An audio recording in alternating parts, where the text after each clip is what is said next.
well and you are here for the first time, sicela ukuwelcome uwave isandla sakho nje sikubone. You are here for the first time ulakuqala emvuselelweni. Wow, I see hands. God bless you. Nkulunkulu anibusise. Congratulations, amen. Ashayela izandla kulabo abasibuka ku Facebook. We are Facebook live. Let's clap hands and welcome them and appreciate them for being part of what God is doing in this place. Amen. I want us to be seated in the presence of the Lord. We had an awesome service yesterday and we prayed and we told you that the Lord is going to do great things. Amen. About three, just for today, we'll give you 3 testimonies. Amen. Just 3 testimonies of abantu after a service ya izolo. Asabe nobufakazi ukuthi uNkulunkulu wenzeni. Alibonge igama lika Jesu. Now, as we told you yesterday, ukuthi go and expect into uNkulunkulu azoyenza after that prayer ya izolo. Do you still remember? So sekhona asabe kutholile ubufakazi of what God has done. Elithemele shonela namhlanje ilanga la shona ilanga sebezitholile indaba ezinhle njengoba besishilo. Yes, ishaya izandla. Ngicela ubaba uMr Bheki Magoso eze ngaphambili. Baba Mr. Bheki Magoso eze ngaphambili nimshayela izandla. Now we encourage you. I know na namhlanje ebusuku ukuthi khona uNkulunkulu azoyenza. Ngicela babuze nje uzoma la eduze kwami nimshayela izandla baba. Nawe namhlanje I know khona uNkulunkulu nawe into azokwenzela yona. We encourage you ukuthi uyiregister testimony yakho uhamba osho lapha kubazalwane nanga uma mukhoza uyivani lapha nambe nobhalisa kuyena nimtshela uNkulunkulu ukwenzeleni. Ufakazi bakho kubalekile ukencourage nabanye bazi ukuthi uNkulunkulu uyasebenza. Alibonge igama lenkosi. Siyakubingelela baba uMagoso egameni lika Jesu. Ngiyabonga. Siyabonga baba. Ubaba wakhona khona la kaKheke Kwamashu? Hayi inkulelwane yakhona. Siyabonga nimshayile izandla ubaba. Kafishane nje baba bewukhona izolo enkonzweni yayizolo ungathini nje ngenkonzo yayizolo? Overall It was awesome. Wow. Awusixoxele ubufakazi bakho nje kafishane ukuthi yini uNkulunkulu akwenzele yona emva kwale nkonzo ekade sinayo izolo.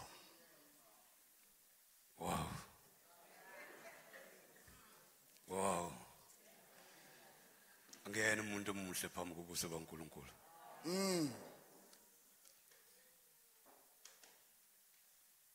Kukhona isikhathi nami ngizingisabe sometimes ukuthi ngizibize kumntwana kaNkulunkulu. Zikhona izinto bezithi mazenzeka empilweni zizidala ukuthi strength sami sibe weak. Yes. Okholweni to the extent ukuthi ngisithole umqondo wami usustreya sengiphumile endleleni kaNkulunkulu ngizibone futhi nami ukuthi ngiphumile ngenxa yomthwalo ebengiwuthwele. Yes. Kodwa ngithe mangizwa ukuthi khona le crusade khona la ngase ngithi angiyozilahla phambi kwaNkulunkulu. Yeah. Ngiyoziceba. Mina ngingena la izolo bengingezile ukuzocela something ukuthi inkosi ngicela ungiphukuthi phela nje bengizoziceba. Ngicela uNkulunkulu ukuthi ukona kwami akangishintshe khona. Oh yes. Bengibona indlela izinto mangithi ngenza izinto ngibona ukuthi kunama hiccups bese ngizibona ukuthi lama hiccups adalwa ukuthi ngiphumile endleleni. Ngiyakuzwa baba. Izinto sezenzeka ngenxa ukuthi angisahamba endleleni uNkulunkulu angibeke kuyona. le ndoda le yaka next door isingihlwitha nje sengihamba isikhodeni lapha. Ngiyakuzwa baba. Ngibona izinto ethi mangathi ngiyazenza ngithola ukuthi i-breakthrough angiyibona. Yebo baba. Well engizokubeka la. Kona bekuyimfihlo. But ayekho imfihlo phambi kobuso bukaNkulunkulu. Yebo. Yebo. Thank you. Izinto uNkulunkulu akwenzele zona ngeke uzifihlele abantwana bakaNkulunkulu. Yebo. Ngingamfihlela ophandle lapha. Yeah. Ngoba ngiyazi ukuthi he will steal my ideas. He will steal my vision and hamba yokwenza something ngawo. Mhlambe afuna ukukripa mina ngilahle phansi ngento mina uNkulunkulu angibusise ngayo. Ngiyakuzwa baba. Yes. Engikwenzayo si nenkampani. Le nkampani le si tema sibuka isimo sezwe lethu. Ngenxa ukuthi iSouth Africa is one of the richest countries in the African continent. Oh yes. Kodwa manje sithola ukuthi abantu bayakhala. Mabekhala abantu kodwa bekhala ezweni elirich. Si liberated abelungu mina ngiyalwazi ke ubandlululo lungishayile. Yes. Kepha namhlanje well I say I'm free but economically I'm not free. Bese uNkulunkulu umqondo angiphe wona ukuthi angiwusebenzise kube nezinkinga zokuthi mangibheke emuva ngithola bonke abantwana bakaNkulunkulu bayakhala. Kodwa uthini uNkulunkulu he says all the wealth is his. All the silver and the gold belongs to God. Yes. But his children are suffering. Yes. Because umbuso kaNkulunkulu uphethwe ezinye izandla zalapha kwa next door. Ngiyakuzwa baba. Asibuqoqeke nje ufakaze sizwe ukuthi inkosi yenzeni. Sorry. Yeah, makwenzeka kanje I become excitement. Exactly. Yes baba. So inkampani yethu we siqhamuke thina namaqhinga ukuthi asishintshe isimo. Ngiyakuzwa. Si create ama businesses, si create ama job opportunities. Sithatha umuntu wakithi omnyama simbeke where he belongs, especially abantwana bakaNkulunkulu. Bangaphinde bakhale. uNkulunkulu ungisebenzise njengoMoses ukuthi ngizokupha vision ukuthi ne ukhipha abantwana bami kulomgodi we-poverty of abafakwe kuona. So njengamanje ke into engiyenzayo well ngibusy nama investors si thenga umhlaba we are going to build a town. Okay. Anshaya izandla uJesu lapho. Bukhona this small town ngala South Coast. Well kusho nje ukuthi it's a town. It's just like a cattle station but it caters for 25 rural areas. Okay. Abantu bakithi from all these 25 rural areas batshala imali yabo la, and this town belongs to only 3 Muslim families. Okay. Abantu bakithi abekho nhlobo ababalwa lapho. So wasenginika uNkulunkulu le vision ukuthi awuyoqala lapha. Okay. Go and buy the town. Well, unfortunately ngishiye ekhaya ilento ilist. Ngine list enginikezwe yona yama investing companies. Investment companies. Right. Yes. Tell us now about the call eyenzekile ukuthi yeah indaba oyitholile ezinhle. Asingene indabeni ezinhle oyitholile. Yabo. Well aftermath ke leyo ngoba bengisanika zona indaba ezinhle kodwa ngaphela ngoba ngiyabona nami ukuthi bakhona abanye bazosala bevaleleke ngaphandle. Yes. Well kukhona ke iplaza eliseduze kwaleli dolobha lesifuna ukuthenga. Idolobha ke lathi siku in the process of buying it. Yeah. Kodwa manje ke ngase ngibona iplaza eseduze kwakhona. Right. Yasiya expanda ke iplan. Yeah. Kushithi khona ke ngikhulume naye owazi umnikazi walo iplaza umlungu. Okay. Ngacela ukuthi ke akangitholele yena lo mlungu. Wangitholele inamba yakhe. So ngangaqala thinta lo mlungu ngoba kusekhona ezinye izinto esazenza before ngiye khona lapha. All right.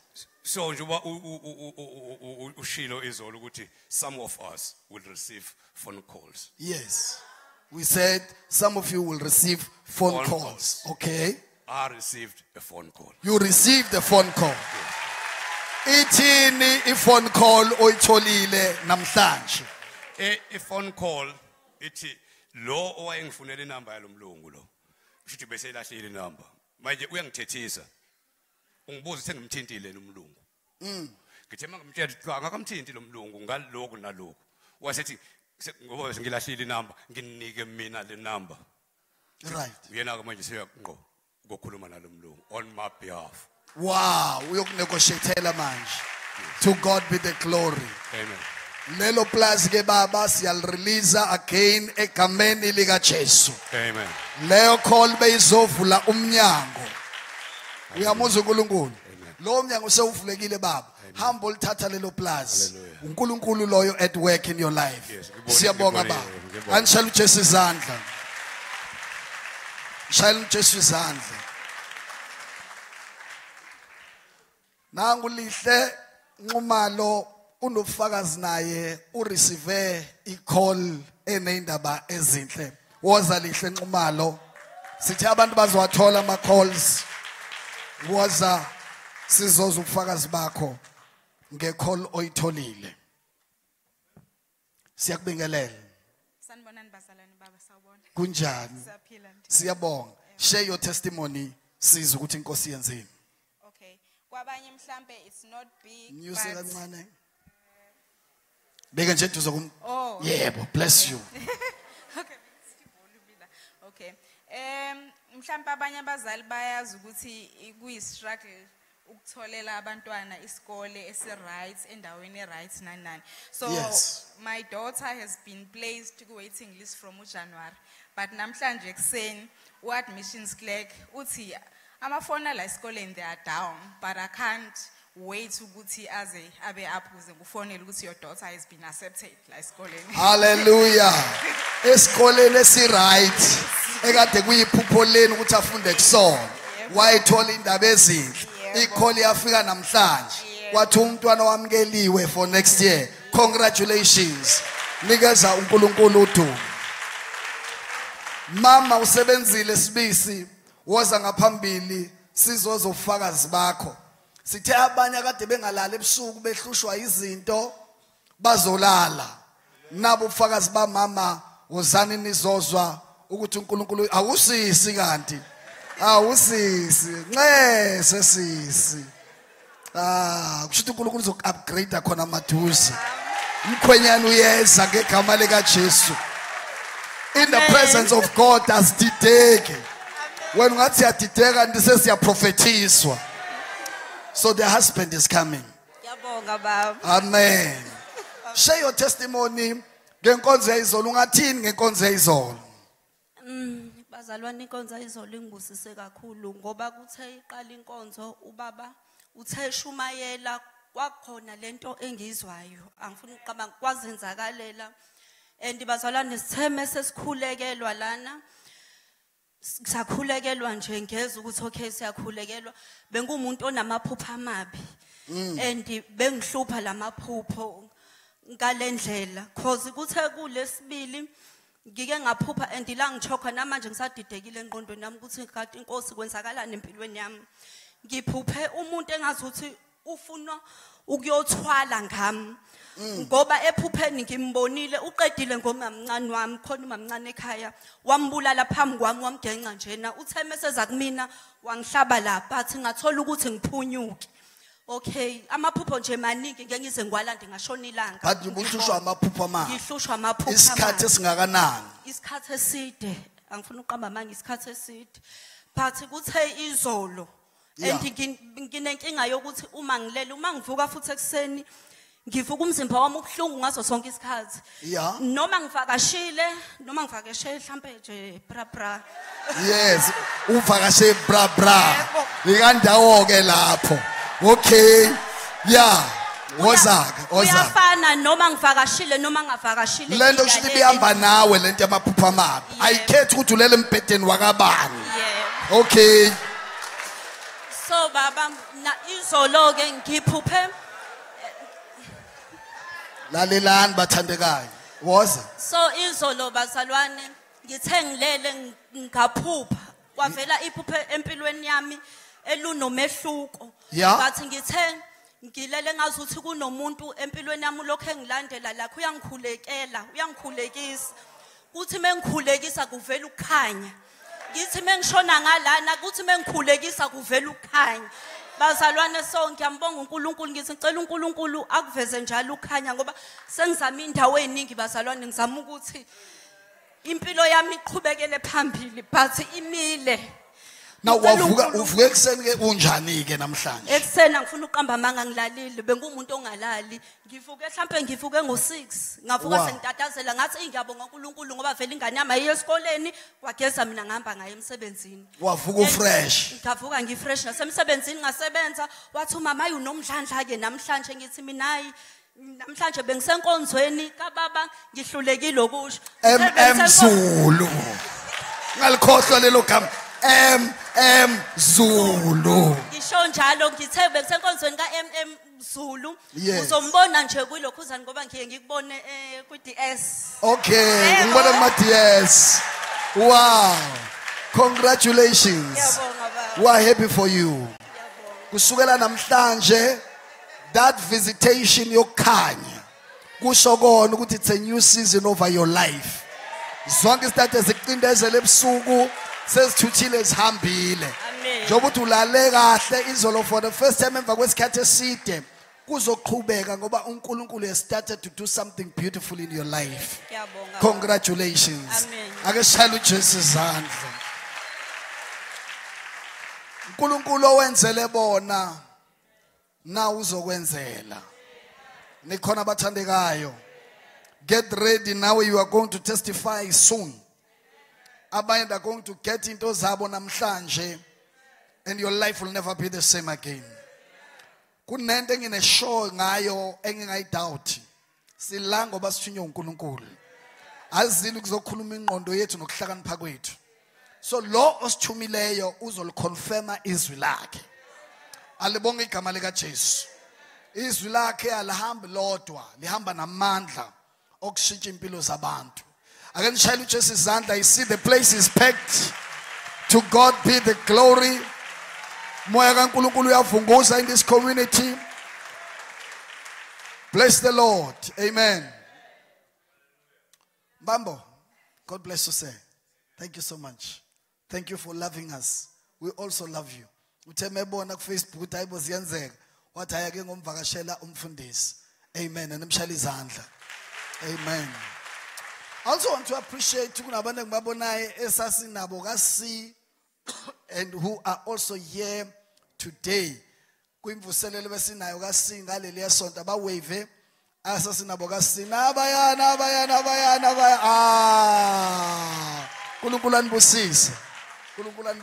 God bless you. Sizophumula only 1 week. After 1 week, next week sobe siphumulile ngaleli yesonto sobe sika F. Eholo ka F. So ngaqhubeka usilandele. Alibonge igama lika Jesu. Asizwe lenkosi kwincwadi ka Luke chapter 15. Luke chapter 15. Sizofunda kusukela ku verse number 11 size sigcine ku verse number 23. Luke chapter 15 from verse number 11 siye ku verse number 24. Kufundeka kanje. Then he said, a certain man had 2 sons, and the younger of them said to his father, Father, give me the portion of goods that falls to me. So he divided to them his livelihood. And not many days after, the younger son gathered all together, journeyed to a far country, and there wasted his possessions with prodigal living. But when he had spent all, there arose a severe famine in that land, and he began to be in want. Then he went and he joined himself to a citizen of that country, and he sent to him into his field to feed swine. And he would gladly have filled and he would gladly have filled his stomach with the pods that the swine ate. And no one gave him anything. But when he came to himself, he said, how many of my father's hired servants have bread enough and to spare, and I perish with hunger? I will arise and go to my father, and I will say to him, Father, I have sinned against heaven and before you, and I am no longer worthy to be called your son. Make me one of your hired servants. And he arose and came to his father, but when he was still a great way off, his father saw him and had compassion and ran and fell on his neck and kissed him. And the son said to him, Father, I have sinned against heaven and in your sight, and I am no longer worthy to be called your son. But the father said to his servant, bring out the best robe and put it on him, and put a ring on his hand and sandals on his feet, and bring the fatted calf here and kill it, and let's eat and marry. For this my son was dead and is alive again, and he was lost and is found. And they began to marry. Hallelujah.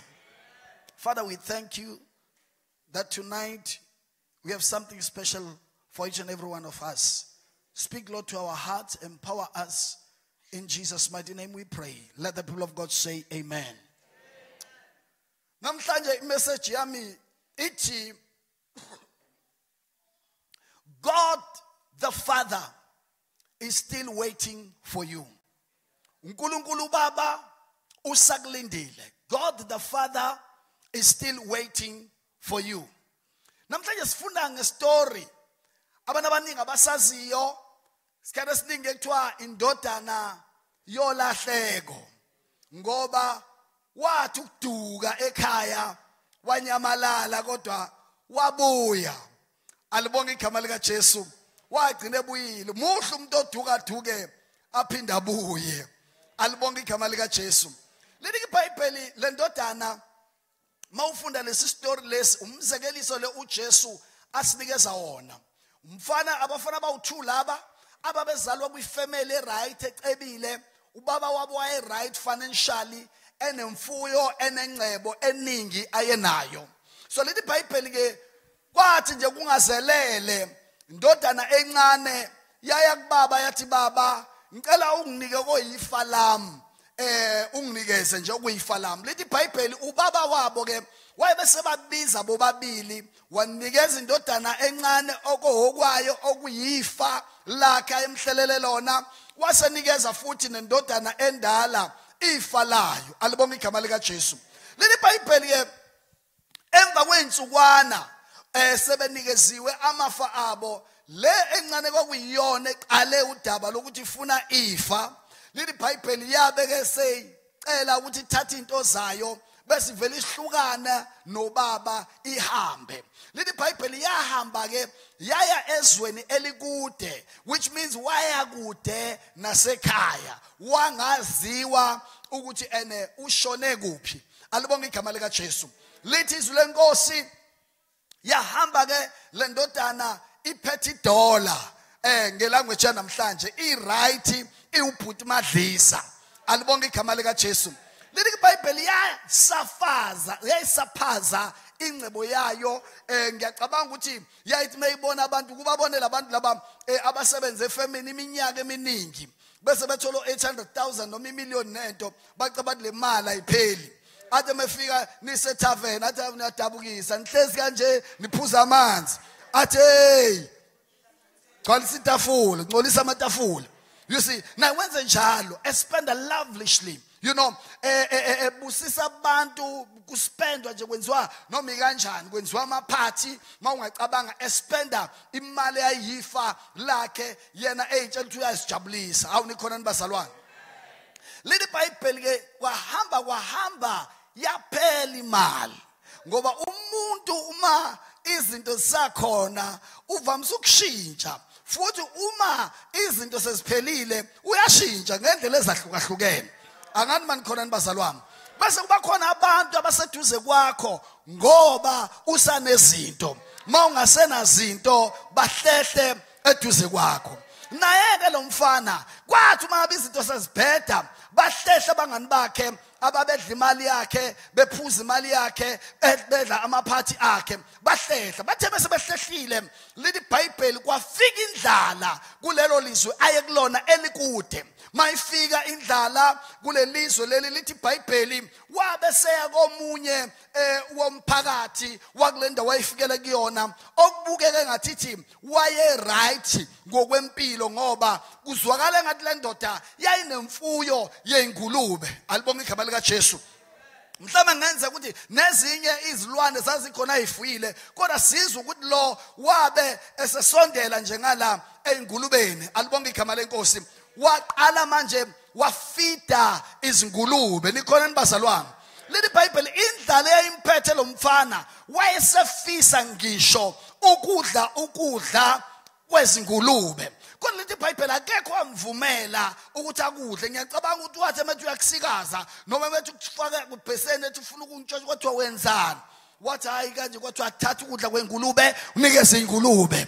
Angani manikhona nibazalwane. So akekho amvumela khona umzama ayenza ukuthi ngenza njani ukuthi ngidle ukudla kwengulube. Kodwa lithi iBhayibheli akekho amvumela ukuthi adle ukudla kwengulube. Lithi iBhayibheli ke then this young man he came back to his senses. Waqala wacabanga manje uthi hayibo uyazi ngiyahlupheka la ngiphilise kweslave kodwa ekhaya kusutha ngisho iqashalala zakhona isebenza sekhaya zidla isinkwa kusale kodwa bheka mina ngixakekile la. Lithi iBhayibheli wanquma enhlizweni yakhe wathi ngizobuyela back kubaba ngiyozehlisa ngithi baba ngonile angisafanele ngisho ukubizwa ngokuthi ngindodana yakho kodwa ngenze ngibe ezinye zezisebenzi zakho. Nikhona inibazalwane. Now lithi iBhayibheli adecide ke lo mfana ukuthi ubuyela back ekhaya kubaba wakhe. Now lithi iBhayibheli wathi eqhamuka kude ubaba wambona nobaba emile emagcikena kwakhe wambona lapha eza ukuthi noma ngathiwa izinto ziyafana lesiya step ngiyasazi esendodana yami. Lithi iBhayibheli ubaba wagijima hayi umfana. Umfana wayephume ngesinye step ekhaya wabuya ngesinye step. Uyamazi umuntu oseshawa umhlaba oseshawa impilo ukuthi uhamba kanjani siyashintsha step. Mayisanemali izinto zimambela kahle uyiqhenyelaza aqhenyele ngisho uNkulunkulu. Awunangizwa nibazalwane. Bonke abanye abantu akababoni uyena yedwa osazi ukuthi umuntu. Awunikhona nibazalwane. Wamshaya umhlaba. Momshaya umhlaba akugijimeki ke mawushaya umhlaba. Uhamba kancane amadolo ongathi ahlangana kanti hayi umhlaba usukubambile. Alibonga igama uzoyithatha phi energy ma ubusushaya umhlaba awuna energy akusmayileki. Alibonga igama lika Jesu. Ngisho ukugeza akugezeka awunikhona nibazalwane. Kunzima ukuyogeza ngoba ugeza uyapi ngoba umhlaba ukushayile. Anikaze nibabone nabantu abashaya umhlaba. Alibonga igama lika Jesu. Wayesebothokile phela inkani evovekile. Alibonga igama lika Jesu. Ngisho ubaba wakhe mbone segijima he did not even have energy yokugijima ayohlangabeza ubaba kuphela wayegijima eza kuyena. Lithi iBhayibheli ubaba wakhe wathi emefika wamhaga wamqabula wajabula ubaba. Libonga igama lika Jesu. Useyaligaza udaba lakhe uthi baba ngonile phambi kwezulu naphambi kwakho uthi angisafanele ukubizwa ngendodana yakho kodwa ngithi ngicela ungenze ngibe enye yezisebenzi zasendlini yakho. Alibonga igama lika Jesu. It's amazing ukuthi ubaba akayiphenduli yonke lento. Ubaba akafocusile kuyo yonke lento lokuphenduka kwakhe nokuzisola kwakhe. Ubaba uyamemeza uthi ayibolungisana ingubo lapho ekhethekileyo afanele ayigqoke. Uthi lungisani nendandatho uthi lungisani nethole esizolihlaba. It's time for celebration. Akabuza ukuthi uphuma phi buyokwenzani akasho ukuthi uyalunga ngangazi ukuthi uzobuya ubuye banjena kabangalaleli awunikhona nibazalwane akamtshela nanokuthi njengoba wawahambile ngangiloke ngibatshela ukuthi usazohlupheka ngoba uyiloko yikona nje ngenxa yami usuke kimi wakhohlwa yimini ubucathi uzoba yini akampikeli akamkenzi lutho akenzi lutho baba but ubaba uyamemeza utlungisani lapho bambane esibayeni sifuna ukuhlaba manje it's time for celebration alibonga igama lika Jesu kaqala kuyenziwa kuyaprepare zonke izinto ngoba nansi indodana ibuyile ubaba mesekhuluma uthi le ndodana beyifana nefile kodwa namhlanje seyiyaphila nikhona nibazalwane ebesethi beyilahlekile kodwa namhlanje seyitholakele therefore it's time for celebration ukuthi indodana ibuyile khumbula ukuthi ngitheni ngithe God the Father is still waiting for you. Alibonga igama lika Jesu. Siyayicelebrate ke le ndodana ngoba ekulahlekeni kwayo yagcina itholakele. Ekulahlekeni kwayo yagcina njani bazalwane? Itholakele. But when I was studying this word, I started to imagine certain things. Ekunenze ukuthi zazi ne potential yokwenzeka kulesi story. Angazi noma nikhona nibazalwane. Yayikhona ipotential yokuthi lo mfana lo athe mehamba lapha ayezweni elikude ashade. Awunikhona nibazalwane. Ashade intombazane engazi ukuthi lo mfana uphumaphi. Angazi mani khona nibazalwane. Bayispende imali baze mhlawumbe bathole nezingane ezingazi ukuthi kahlehle thina sisuka kuphi angazi noma nikhona nibazalwane now izingane zabo zazizozalelwa ehluphekeni nalo nkosikazi wayizophila phansi kwenhlupheko engazi ukuthi la aphuma khona izinto zinjani ingane zazophaphama ziphaphamele enhluphekweni ziphaphamele lapho khona kunosizi as if eqaleni kwakuusizi from the word go ngoba base behlukene nobaba umnikazi wezinto ngoba igama elithi father lisho isource it means source ngama wezinto lapho izinto ziphuma khona kufana nomthombo nikhona nibazalwane. So, that's what was going to happen. Uma ngisi-enlarge le story. Le ngane zazizokhula kuyinorm ukuthi thina siphila phansi kwalesi simo esinje. Sigcina singatholanga mhlawumbe iqiniso lokuthi lona uphume ekhaya elithandwayo, athandwa kulona, uphume ekhaya elinjani. Awunikhona inibazalwane. Uzongizwa khona la engiyakhona. Now ukuhamba kwale ndodana ngiyazicabangela nje mengibuka ukuthi kungenzeka ukuthi ngoba lithi iBhayibheli is the younger son kungenzeka ukuthi le ndodana yayinama issues nobaba wayo noma ngesetup yasekhaya noma ngeorder yokuphila kwasekhaya noma ngokwama instructions asekhaya eyenza ukuthi le ndodana ithi yazini angibenjoy ubudodana bami nobumdlalifa bami ngisala ake ngiphume ngoyimela ngoba sengizwile ngandlebenye ukuthi ubaba ikhona ingcebo engiyibona mina enough ukuthi kwazi ukungisustain mani khona nithi amen. So iyo approach ubaba wayo ngoba icabanga ukuthi seyingakwazi ukuphila impilo yokuba independent ngiyangizwa bazalwane ingadependi kubaba wayo. Now lento ke ikhona nakuba bonke abantu abasha wake wabasekhaya uthola ukuthi mawunikezwe imiyalelo ubone ngathi uyacindezelwa kwesisikade uze usho uthi uyazi like high kufanele ukuthi ngisajele umanje ungathi uwarden you see ungathi uwarden uma indlela sithitha ngayo buke ezinye izingane ziyavunyelwa ukuthi ziye emaphathini zenza noma kanjani zigqoka noma kanjani kodwa uma mina ucabana nami mangigqoka isiketi esiwu3 cm uthi uma yehlisa kancane intombazana uma ngithi mina ngifuna ukubuya ngo7 noma ngesikhathi engifuna ukubuya ngaso uma uzongitshela ukufanele ngishayele u6 la ngamanye amazwi kukhona isikhathi lapho khona umuntu omusha othola ukuthi engaphansi kokuguidwa abazali akafile khona engathi ucindezelwe angani mani khona nibazalwane omunye omunye azabone sekhulile ukuthi yazi uma yonke le amthetha enginikeza yona no baba wayezongisiza ukuthi ngingangeni ezintweni ezingadestroya ikusasa lami. Abaningi bagcina bebone late, but abaningi bagcina bedecide ukulalela abangani babo, bahlohleke, bagcine bengabalalelanga abazali bese impilo iyabashaya.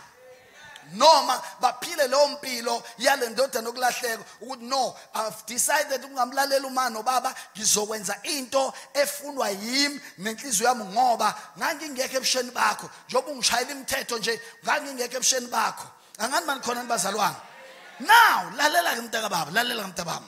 So le ndodana ukuphuma kwayo ngikholwa ukuthi iphunyiswa iattitude yokuthi do bese ekhaya elicebile, kodwa uzizwe phila impilo yokuba limited.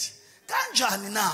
Mawufunda uGalatians chapter 4 lithi iBhayibheli ku verse number 1 lapho, uma indlalifa isayingane awukho umahluko phakathi kwayo nani nesicaka noma nani neslave noma nesebenzi. So awukho umahluko. Uma ufika isayingane uyifica nayo ingaphilisi njengendlalifa, kodwa nayo isanikezwa ama instructions. Angazi noma nikhona nibazalwane lapho khona ifisa khona ukudriver imoto kababu wayo kuthiwa wo awukabi nayo license, ibone kudriver islave noma umsizi wala ekhaya, kodwa uyazi ukuthi le akuyona yakubo imoto yakithi. Ezwehlukumezeka ngoba phela usena 14 or 15 or 16 kodwa ilicense akanayo, kodwa usefuna ukushayela. Angathi mani khona nibazalwane ziqale ziyamhlupha lezo zinto. Alibonge igama lika Jesu. Athi uthi ufuna ukwenza iphathi kuthiwa ume kancane ayizuhamba ngalendlela ofuna ngayo iphathi. Angani mani khona nibazalwane uhanjiswa ukuthi kunezinto la ekhaya abona ukuthi la ekhaya imali khona yonke into ikhona, kodwa manje kunama rules amaningi angilimitayo. Ufuna ifreedom yakhe. Awunikhona niwe bazalwane, awuzongizwa khona la ngiyakhona, khona la ngiyakhona. Ufuna ifreedom yakhe. So umehamba disconnected from the source, from the Father. He thought lokhu aphuma nako was enough to sustain him.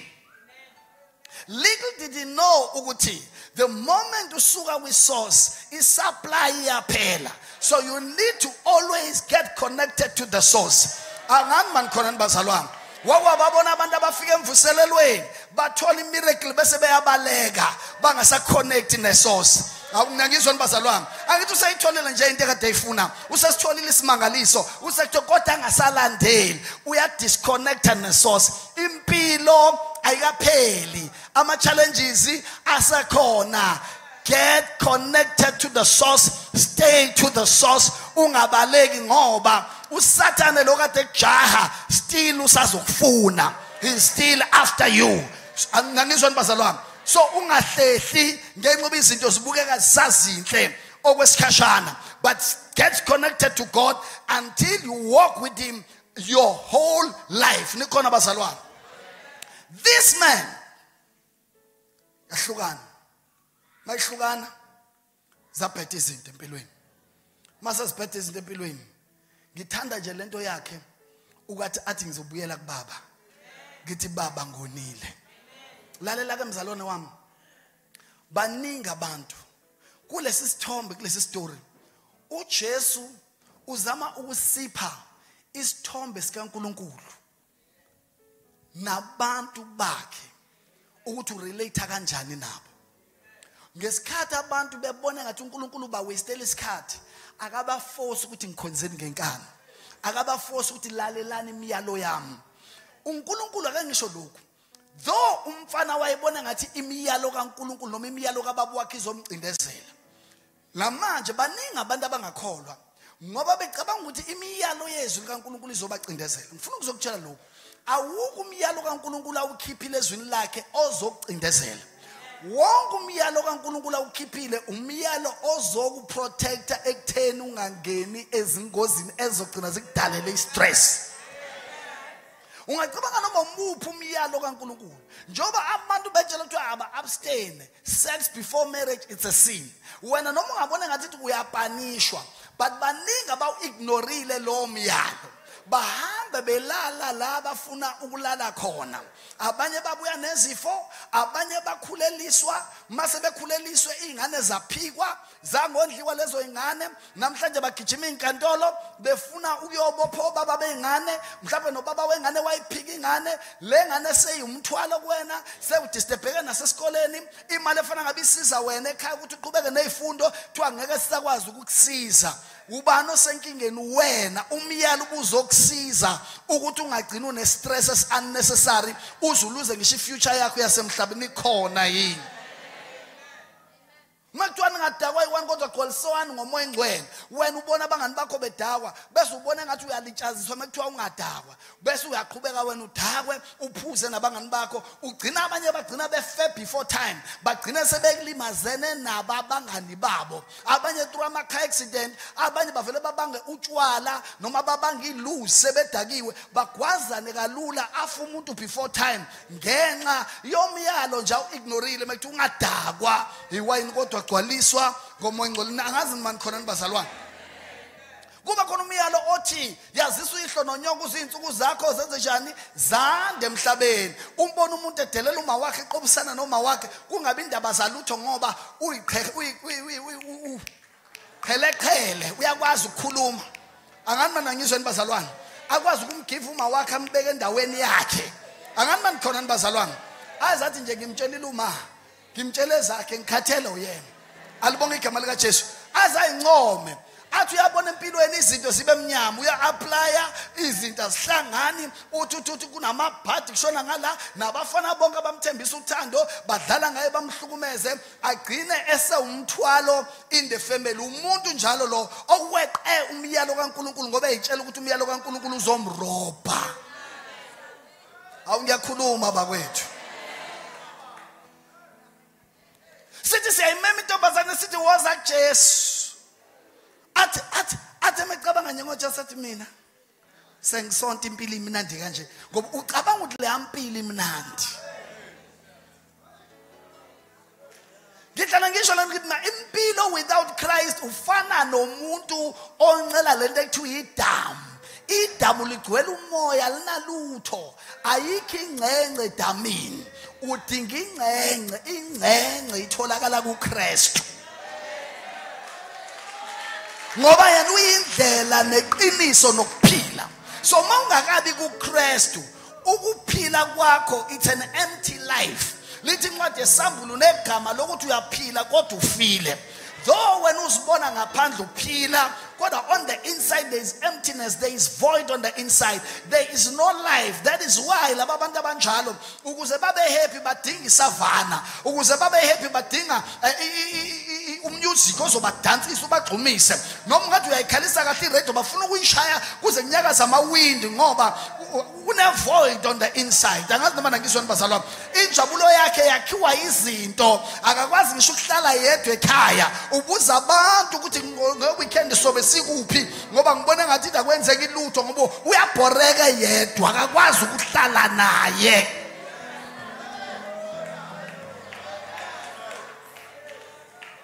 Ufuna abantu abazomcrowd, ufuna abantu abazomoccupy. Angani manje ngizwe nibazalwane, akazizwa kahle, akazithandi kwayena yedwa. Ufuna abantu abazoloke bamtshela ukuthi umuhle, uyathandwa, umuhle, uyathandwa, umuhle, angazi noma nikhona nibazalwane, ngoba akalifinyelele eqinisweni lezwe elizomtshela ukuthi you are wonderfully and fearfully made.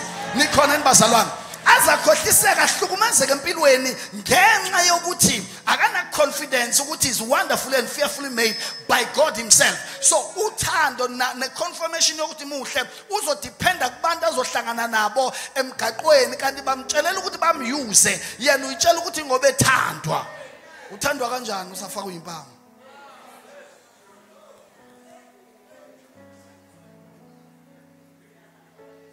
Ayibo sengikhulumile njani? Mase ngisho into ngise ngasahleli. Sengiyaphambili khona la ngisuke ngiyakhona. Nikhona nibazalwane. So baningi kunabantu namhlanje ababalekela imiyalo kaNkulunkulu ngoba bacabanga ukuthi emiyalweni kaNkulunkulu kukhona ukuoppresswa, bacabanga ukuthi emiyalweni kaNkulunkulu bazorojwa ngempilo, bacabanga ukuthi ebukhoneni baNkulunkulu bazokwenza ukuthi impilo yabo ibe doom and dull. Let me tell you something. Maybe you know church, you don't know God. But once you know God, once you know God, He will do something glorious, something beautiful in your life. You won't need somebody who will tell you we are turned on. God Himself will pour His love. No matter low self-esteem, but once God's love begins to minister to you, you begin to have confidence because you know I'm here on earth not by mistake. No matter what usebenzisa baba wako, noma wazi kwasibongo sababa wako na mawako, noma kuthiwa wa adoptwa, kodwa uyazazi ukuthi I'm not a mistake. God brought me here on earth for a purpose, and God loves me. Kungaba iphutho baba noma bakwenza, but I'm not a mistake. Alibonga igama lika Jesu.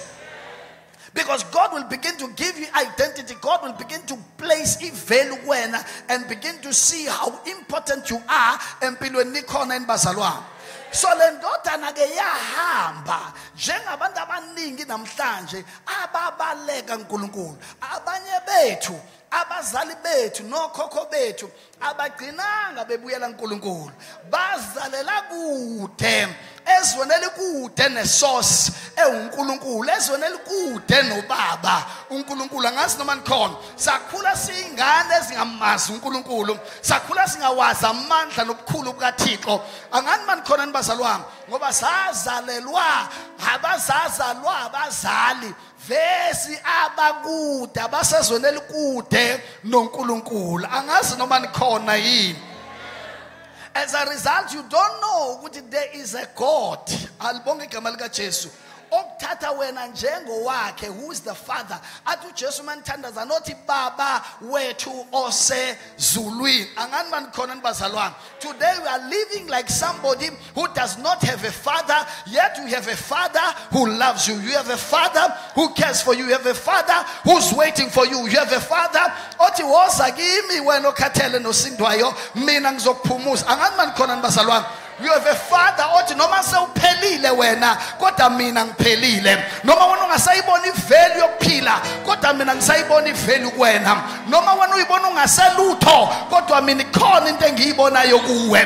There is God who still believes in you, though when you no longer believe in yourself, you look at yourself sengifanele ukufa ngoba ngiluthe empilweni. I've disappointed abazali, I've disappointed God, but I have come to tell you that God, Papa God, is still waiting for you. He said, come my daughter, come as you are. Yes, ngubo waphuma nazekhaya, ngiyasibona sikugila siphelile, imali waphuma nayo ayisekho uselutho, kodwa mina I'm the God of the second chance. I'm going to make you again. I'm going to build you again. Ngoba vese usuke kimi wenziwe yimi, lokho phumena kubukunikezwe yimi. I'm still here as the source. I can still give you more. Though sewulahlile konke lokho kunye, ngiyamthanda iBhayibheli lami lithi uNkulunkulu wethu ubuyisela ubusha bethu njengokhosi. I don't know what the devil has stole from you. Angazini into ekulahlekele. Mhlawumbe ulahlekelwa ipeace, walahlekelwa ijoy, walahlekelwa idignity.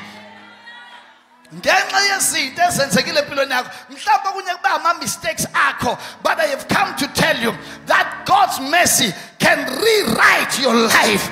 Are you listening to me? God can still change that story. God is not the savior, He's not the provider, but He's the restorer. He can bring back what the devil stole from you. I don't care who influenced you to run away from God, but I'm coming here to tell you that God is waiting for you. God wants to show up in your life. He has been longing to meet you. He has been longing that you come back to Him so that He can give you back.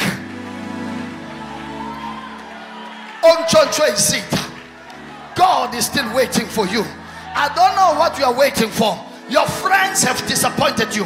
Life has disappointed you. So many promises, but things are not working out. You see life as a waste, but I have come to tell you the source of life, God himself is waiting. He's waiting for you. He's waiting for you. Why keep on running? Why keep on wasting your life? Why keep on doing the very same things? Ozibonile abanye bezenza kodwa bangaphumelela. Ubabonile amanye amantombazane eMose ngena otshwaleni ephuza amasavana wabona ephupha phambi kwakhe ingane kade zizinhle kuthiwa ama yellow bone sezo ama pink bone.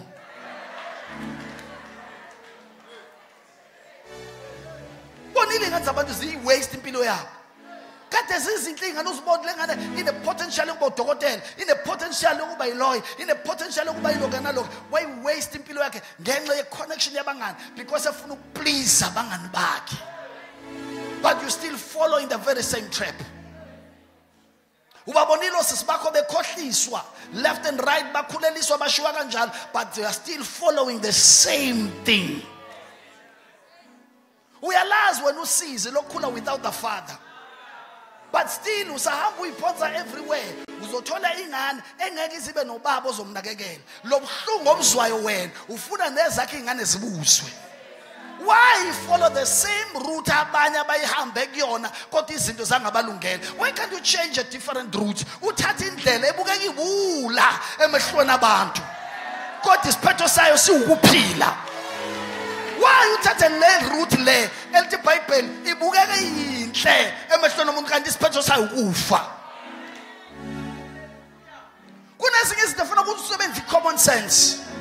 Uthi ngeke ngihle iwunga ngoba ngaze ngimbone wewunga ofana nomfundisi uZulu. Angaze ngimbone kuthiwa nangu lo nje umfana lo mfana umbone nje usuleke kanje uright empilweni uqoqekile une direction uyasebenza unemali uresponsible ekhaya wakho ukuthi ekhaya nokuthi kuthiwa njengoba umbona nje wadla iwunga lo mfana kwathi amasedla iwunga hayi yashintsha impilo yakhe ngendlela ekuyiyona yona. Buka namhlanje ukuthi unjani iwunga imsebenzile wangena otshwaleni wathi angaphuza umfana wakwazi ukwenza ibudget wathi angaphuza sambona ekhaya eqale ba responsible wasave imali hayibo uyifurnish ayithengele uma wakhe izinto azenzile hey ukuphuza kumakhile lo mfana hey wavele waqoma le ntombazana hayi ngiyakutshela wena emva kokuba nje seqomile hayi shem ubuye ekhaya early ushem uyapheka la ekhaya ukudla kumnandi ivele yaqoma lengane sayibona ukuthi seyiprepare umshado irresponsible isifana nomama wala ekhaya ngenxa nje yokuqoma awukumakhila ukuqoma kwema.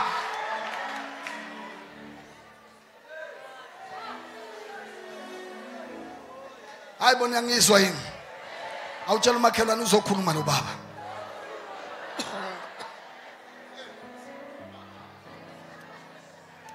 Akho testimony enhla abazali abangayisho ngabantu abathathe lendlela. Akanani nikhona nibazalwane kuthi walengane ivele yaqoma ayihloniphelo kwala. Yazi ngendlela ehlonipha ngayo lo mfana uyishintshile ingane yami.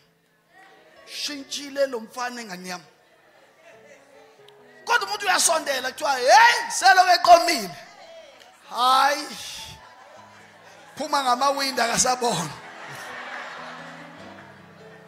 Kusha amabhodo ushiya amabhodo ewa-onile sibuye kusha amabhodo engququla ubhizi lapha. Angani mani khona nibazalwane.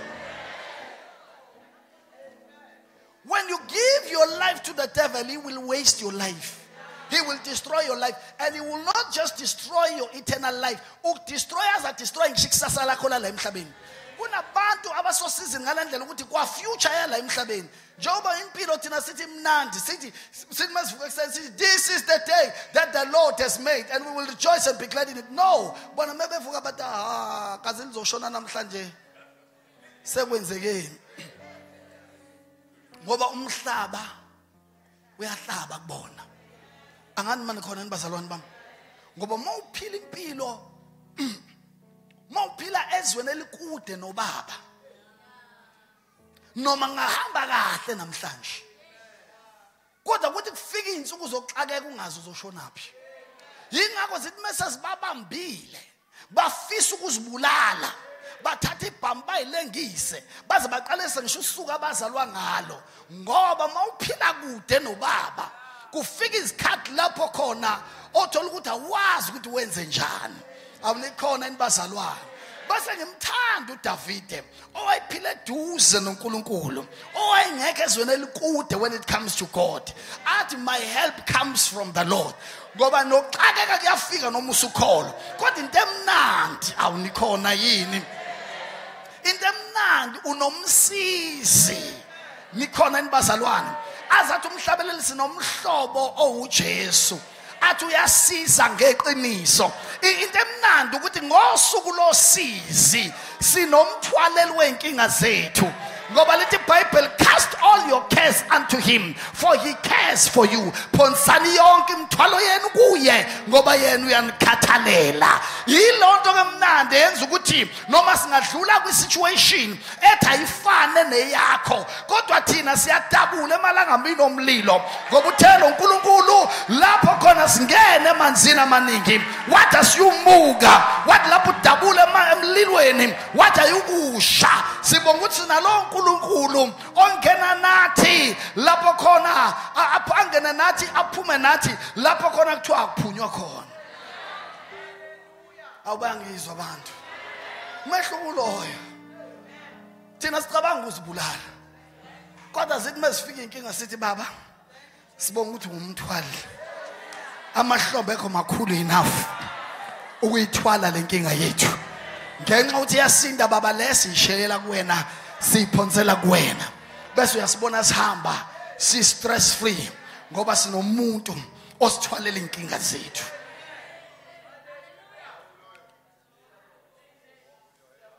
Akhala umuntu akhala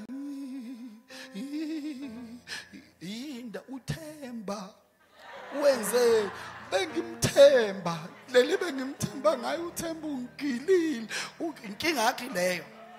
Lithi iBhayibheli uqalekisiwe umuntu othemba lakhe likumuntu. Inkinga yakho usuke wathatha ukuthemba lakho walibeka kuthemba. The reason why ufuna ukuzibulala ingoba uthathe konke ukuphila kwakho wakunikeza uthemba. Manje uthembe mase kuphoxile ubone ngathi umhlaba wonke awusakudingi sawufisa ngisho ukufa ngoba bengafanele verse from the beginning. 1 ubeka ithemba lakho kuthemba. 2 bengafanele uthathe konke ukuphila kwakho ukunikeze yena. Bekufanele ukuphila kwakho ukunikeze your source, your God, the one who created you. Elithi iBhayibheli, remember your creator in the days of your youth. Tshela umakhelwane uyakhuluma lo baba. Noma ungaqinisela kodwa uyakhuluma. Futhi lo baba ukhuluma nawe ngqo.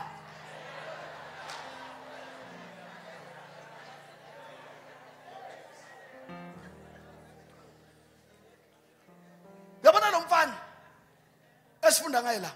Waphila impilo wakhohlwa ubaba. Wafocus ebumnandini na ku-excitement yesikhashana. Wakhohlwa ubaba. Bese lithi iBhayibheli, khumbula umenzi wakho ezinsukwini zobusha bakho. Singakafika isikhathi noma izinsuku lapho khona othi awuthokozi ngazo. Ngoba mewuhamba ukhohliwa uyena. Zizofika izinsuku zosizi zikubuza ukuthi uhamba nobani. Yabona ke lapho uThemba uzobe sehambile. Uthi uyabaqalaza bonke kade uhamba nabo uthola ukuthi sebehambile. Uzibone sewuwedwa. Sewufuna ukubhala incwadi manje neprogram yani yomncwabo. Ufe before time. Ngoba inkinga yakho usuke wakhohlwa uNkulunkulu. Bhekani mina abazalwane, mina engizombheka namhlanje. Alibonge igama lika Jesu. Nikhona enibathandekayo. Umfana omncane wacishe wenza ingozi evelelwa abantu abaningi. Waze wakhe ifamily engazani nobaba. Engazani noNkulunkulu. Mina ngibona lo mfana ngathi waba nenhlanhla. Ngoba after this situation ngimagine ukuthi wathi emefika lapha ekhaya waba irresponsible son. Waqala manje wa appreciate imiyalo kaBaba, wabona ukuthi noma lento kaBaba ngibona ingidelayisa kodwa izongiphephisa. Angani mina ngizwa nibazalwane. Ngimagine noma ngabhaliwe ngiyamagina eseshada, ngiyamagina esenefamily, ngiyamagina esethatha imfundiso zikaba wakhe ezidlulisela kuyingane zakhe, izingane ziqhubeka kwi generational blessing. but ngiyasaba mengithi ngiyamajina ukuthi ukuba kabuyelanga ekhaya mhlawumbe ngabe wagcina ngokuzibulala mhlawumbe ngenze ukuthi wagcina wathola naye omunye usisi oshayeke njengaye ngoba bavamise ukuthi abantu abashayeke bobabili bahlangana yazi lento yiyona attract abantu aba-attracted kuwena yilabantu abafana nawe angani manje khona nibazalwane. Let me tell you something. You see, even ngisho manje mekuthiwa impilo yakhe iyabheda bese decide ukuthi things are changing in my life. Enye into ezokwenza ngiyagaranteka uma impilo yakhe sayishintsha ngeke uzudecide ukuthi lo mngane ngiyamlahla kuzozenzakalela bavele bayiqathakele ku-attracteka abangane abasha abafana nawe ababona lento oyibonayo abezwa lento izwayo. Yingakho uma umzalwane eseshintshe ngempela ubona ngohlobo labantu ahamba nawo maybe ngakaqathaki it's a sign ukuthi khona into engakaphumi kusona lo muntu ngoba mase ushintshile u-attract abantu abafana nawe awubafuni bavela uNkulunkulu abalethe nje uyithole sewuconnected awunikhona nibazalwane. Ingakho ngeke umthole umuntu odokotela owumngani nempintshi nomfana obhema ihunga no bonke ababhema ihunga babangani bodwa zonke siphuza esishaya imandrex azabangani zodwa nikhona nibazalwane yeah bese ukuthi amamiliyoni nawo abangani bodwa awunyangizwa nibazalwane nenzi yaphambili zabangani bodwa nabangayindawo baba abangani uNkulunkulu impilo connecta nabantu abafana nalento iyona noma wena ungathi ne hayi simanmane yasiyayitshela sevele wagibela le moto akasasazi ukuthi ngobani usehamba nobani hayi akaplananga into ezenzakale ushintsho lokuyena luvelela attract abantu abasha la drop abantu abadala ngoba kunabantu empilweni uma uhamba abafike babe relevant bese kuba khona isikhathi lapho khona where you do not need them ngoba if you continue to walk with them you will be hurt empilweni. Noma ungafuna kangana ukushintsha noma ungafuna kangana nokushintsha yabona nje mina hey ngifuna ukuziphatha kahle uma nje unabangani abawu2 abawu3 abanezingane nawe uzoba nayo be rest assured noma bathiwa wena mina nje angeke ngize ngiphuze noma bengaphuza bona mina ngeke ngize ngiphuze angiyena mina umuntu otshelwa abangani no influence abangani maybe phuza nje around you noma ungabuthandi noma ubunyanya uyogcina ubuthanda uyophapha usuphuze nikhona nibazalwane kufana nasesontweni uyabona usungenile esontweni waba connected kubantu aba serious awunangizweni ba noma kuthiwa ubungekho serious wa connected kubantu aba serious ugcina usu serious noma kuthiwa indaba uyithanda meke wa connecta kubantu abathanda indaba nawe uyogcina usuyifuna nawe ukuthi yini engizobatshela nami engizwile awunyangizweni bazalwane uzo attract uhlobo labantu abayilento yona ungamangali bekuthiwa usuneyindaba inkinga ukuthi uconnecte nabantu abaneyindaba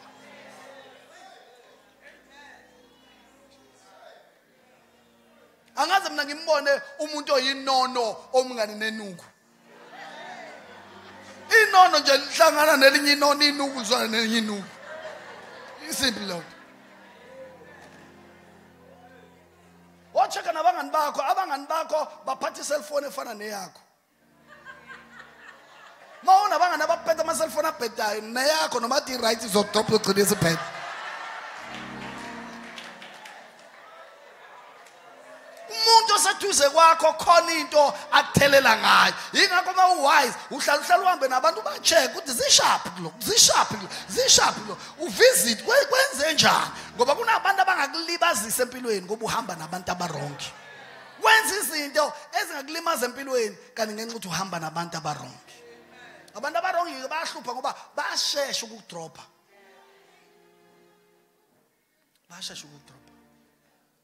ngiyangibona ngisho sekushona umuntu ongakholwa Yabona umuntu omusha meseshonile, umuntu omusha meseshonile. Ashona. Ngisho ukuthi bazovela ekhaya ukuthi hayi nangibesamba naye. Lutho. Basaba ngisho ukusondela esidumbwini sakho uma usufika. Basaba ngisho ukusondela. Kule qhazo obani abakholwayo bezosipha umthandazo. Ngoba abakwazi ngisho ukufika bazoduduza kimi. Baqhamuka ngosuku lomngcwabo nakhona bahlalelele ukuthi abesilisa kona bona bawesi abesilisa bamalapha eminyango. Qhamuka yedwa nje kuthiwa akazokhulumela abangana athi angazi nami ngathini. Siphilile nerazi. Kodwa impilo sincenga. Sincenga impilo kodwa akukho singakusho uNkulunkulu uyenzile intando yakhe. Akho uNkulunkulu owenza intando yakhe na. You wasted your life. Joba abafundisi beke besho bathi uNkulunkulu uthathile, uNkulunkulu uphila libonke igama nonsense. Not jobe wayisho lonto ezixakekele. It does not come from God. It's not the word of God. Abantu bafika babhede empilweni bathi mase beshawa ukufa. Bese bezoblame uNkulunkulu ngoba sinomkhuba omubo ukuthi yonke into enhle eyenzakalayo sithi abakithi. Makhona into ebuhlungu ekwehlelayo kazi ngenzeni uNkulunkulu why me? Zonke izinto ezimbi nizassociate noThixo. Zonke izinto ezimbi nizassociate noNkulunkulu. Zonke izinto ezinhle nizassociate namadlozi akini. Kingaki yodwa. You are running away from the Father. Because ucabanga ukuthi wanele. Ucabanga ukuthi right. Let me tell you, uyamdinga uNkulunkulu. Yazi uNkulunkulu umdinga kanani? Umdinga njengale oxygen oyiphefumulayo in and out. That's how much you need him. Ngoba lo uNkulunkulu ongamdingi, but still he takes care of you. Ngoba ekseni uyalala akuvuse, uyena ukuvusa yathi phila again. Uphuza amanzi akhe, udla ikabishi lakhe, obanana bakhe. Athi take care of you. Ungamfuni, ungamthandi. Sithi masikushumayeza ubona ngathi siyacefezela. Kodwa still this God, he loves you noma ungasamfuni. Ubaba wendodana wayehlale elindile indodana yakhe. He waited patiently. That is why ibona ikude. That tells me ukuthi wayethe yaluze emagcekeni akhe ungathi wayesenesitulo ayijwayele ukuhlala kusona eqalaze nethemba lokuthi indodana one day he will come back. That is why kwaba easy ukuthi ekude lapha ambone. The interesting thing is akathumeleli iqashalala ukuthi abanomhlangabeza uzigijimela yena self ngoba uthando lwakhe liyamangalisa. Ngifuna ukuthi kubona ngiyavala ke manje ngenze ukuthi empilweni kwawena usunamahloni uzibona worthless, but I have come to tell you lo baba mina ngikhuluma ngaye uNkulunkulu othi ungaqala uzilungise bese ubuyele ekhaya uthi wozunjalo sewunuka ukudla kwezingulube ingubo wawuphume nazo ekhaya seyigugile mhlawumbe sewuhamba ngama sandals kwawona seneyimbobo into zakho zishwabe nasaphuma ngisho dry clean. You look at yourself and say I'm worthless, but God is saying it doesn't matter ngoba kunengubo ebeyihlezi wayishiya yayikhona ukuthi kwangakabi isikhathi sokuthi ngikunikeze.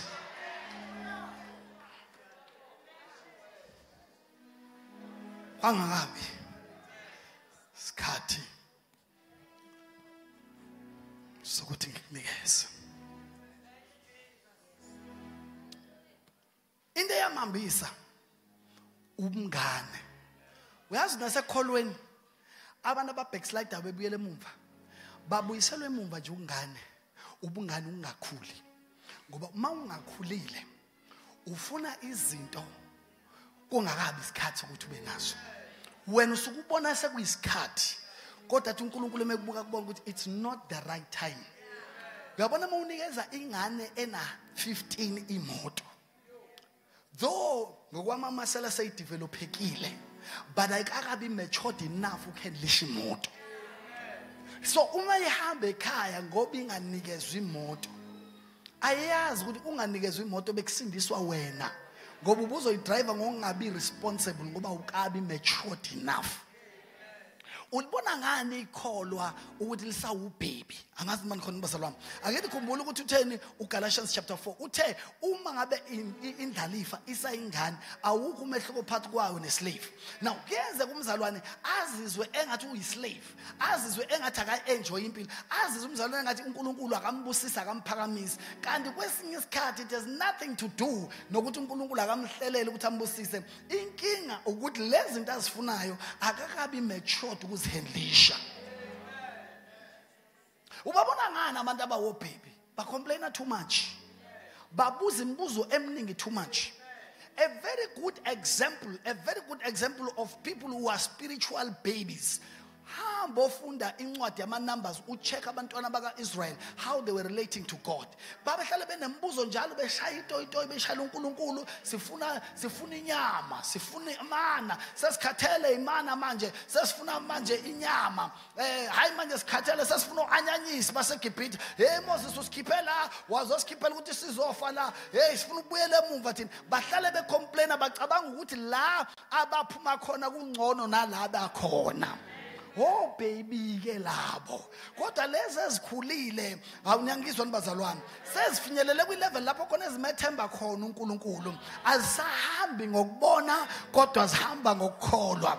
Nyangizwa nibazalwane, bama ezwini ukuthi uNkulunkulu uthembekile, banalento ethi I will walk with God, angizuchase izibusiso kodwa izibusiso izona ezizokwenza njani, ezolandela mina ngoba bayazi ukuthi verse mina angisalandelwa yiqalekiso, but goodness and mercy is following me all the days of my life. Iyodwa into abayishoyo bathi and we need to seek the kingdom of God and his righteousness and all these things shall be added. Angazi mina ngizweni bazalwane abaphuma enkonzweni ngoba bethi ayi mina ngashadwa lo ngafika kanye naye useshadwa.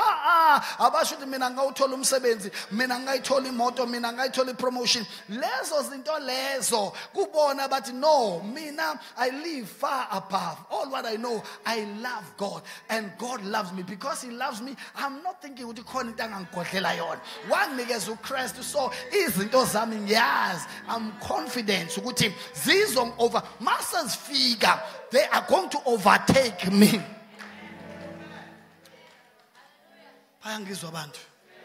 Abazizwa befila small, abazizwa ngenxa ukuthi abanazo izinto eziphathekayo bese bezibona ngathi uNkulunkulu akabathanda, uNkulunkulu akabakhohliwe, babona abanye ngathi uNkulunkulu bathanda more than bona ngenxa bemeja ngezinto eziphathekayo ngoba sebekhulile. They see the bigger picture. Banalento ukuthi uNkulunkulu ngisindiseleni. Let me focus on the assignment yobizo lwami. Let me worry about what God wants me to do for him, and God will worry about my things. Why? Because their mind are fixed on Jesus, who's the author and the finisher of faith. Why? Ngoba bafundile ukuthi uthe uNkulunkulu do not worry about anything, but in all things give thanks.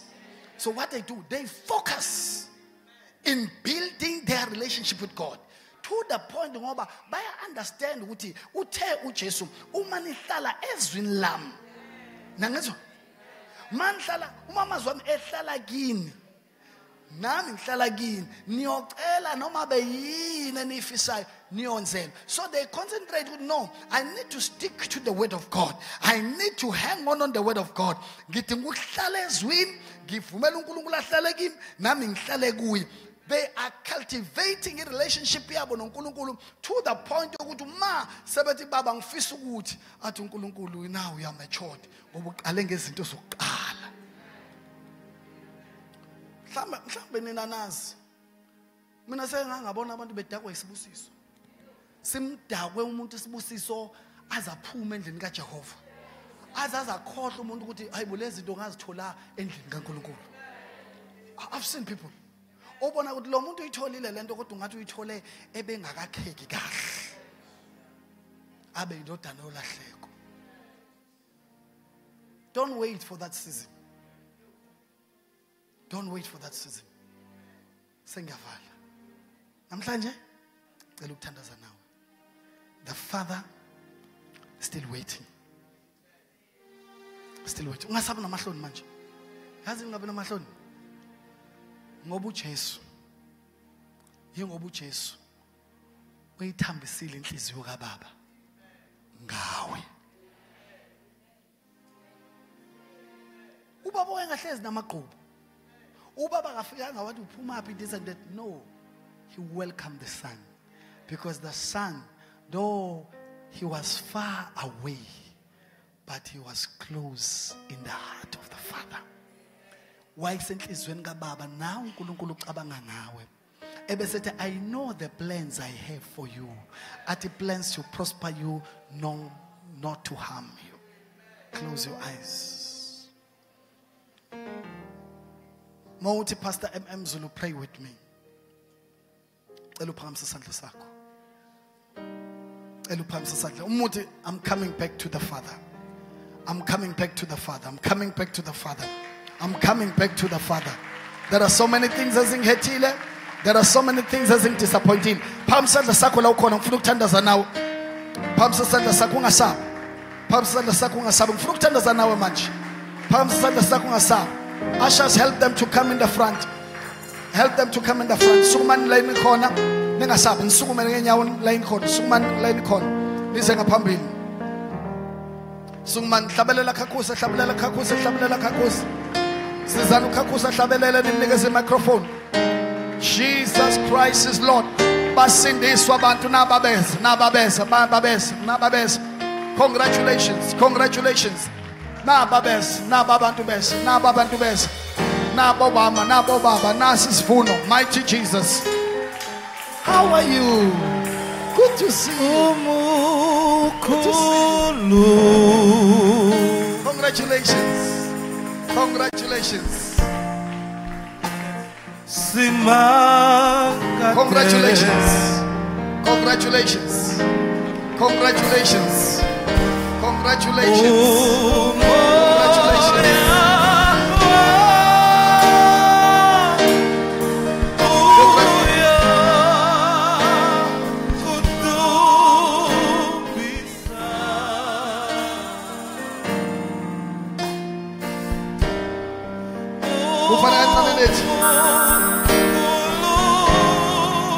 So the land is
izandla zenu nonke nenenlawo.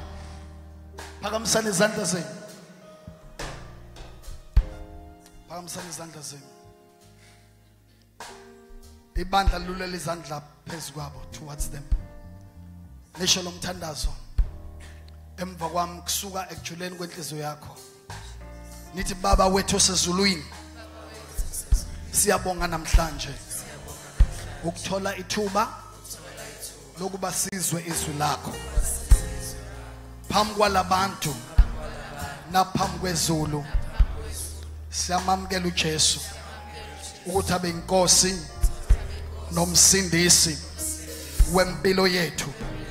Siyavuma ngomlomo, siyakholwa ngenhliziyo ukuthi uJesu wafa, efela izono zethu, wavuka ekufeni ukuze sibe nokuphila okuphakade.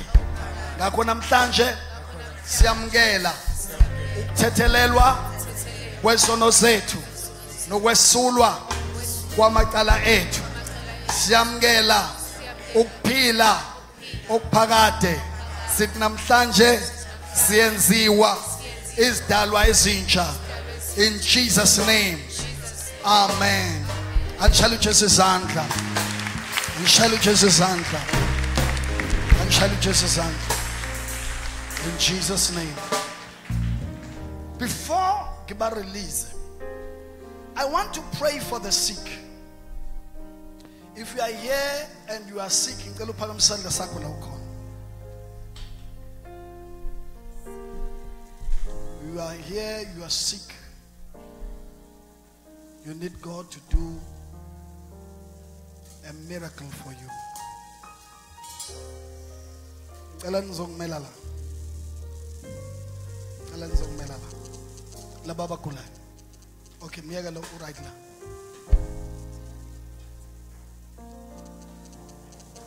Thank you, Jesus. Thank you, Jesus. Bonke abakulayo.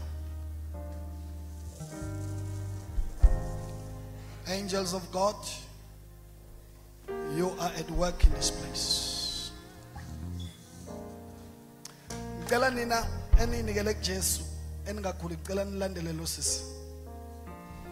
Ngicela nilandele lo sisi kusale laba abazothandazana. Khora baba baba shikara baba basada.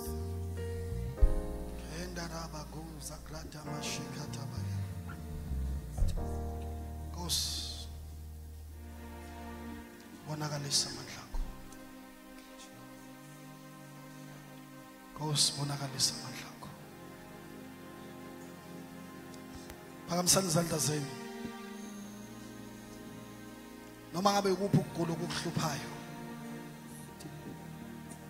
Our God is a God of miracles. I'm believing Him. I'm believing Him.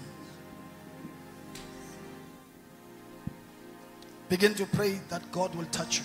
Begin to pray. Begin to pray that God will touch you. Begin to pray. Ask God to heal you. Ask Him to heal you. Ask Him to heal you.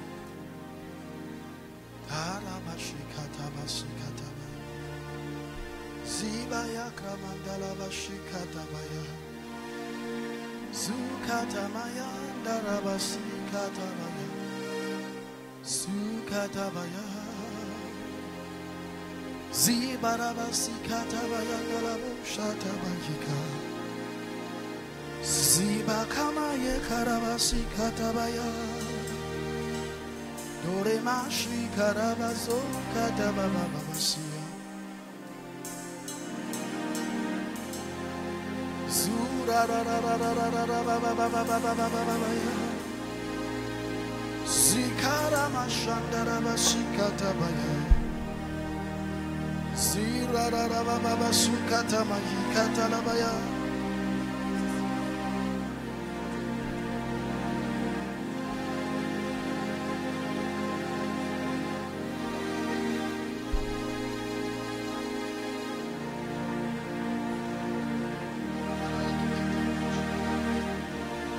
Father, in the name of Jesus, thank you. I rebuke this sickness in Jesus' name.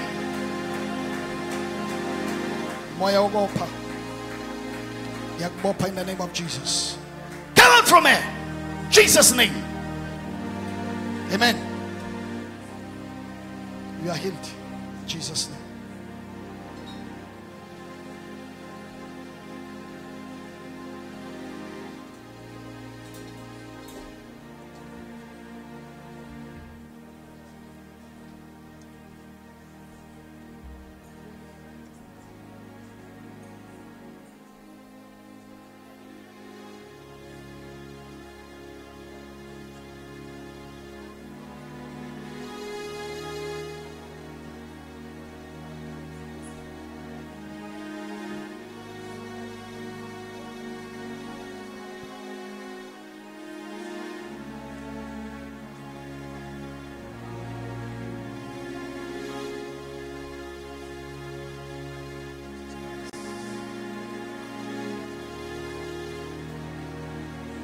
Spirit of blindness, out.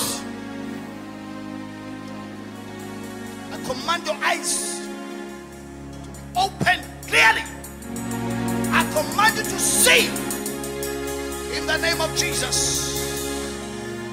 See in the name of Jesus. Open your eyes. Huh? Uyabona manje? Yebo. Bona kahle baba. Uyalibona lela gama leliya? Yebo, exit baba ngiyabona. EXIT. Exit, shaya izandla. Kade nenkinga yokungaboni kude. Ebonele eduze. Sewuyabona manje. Ngiyabonga baba, uNkulunkulu ngiyambonga, uNkulunkulu ngiyabonga, ngiyabonga. God is a God of miracles. Are you happy? Where is another microphone? Where is it? Bring it. Okay, you also had another problem. But where you inkinga? Baba neqolo neenyawo. Lalela-ke njengoba ngikutshela manje lo mgogodlo sowuphulukisiwe. Goba. The pain is gone. Goba. Goba. Nigga Mike.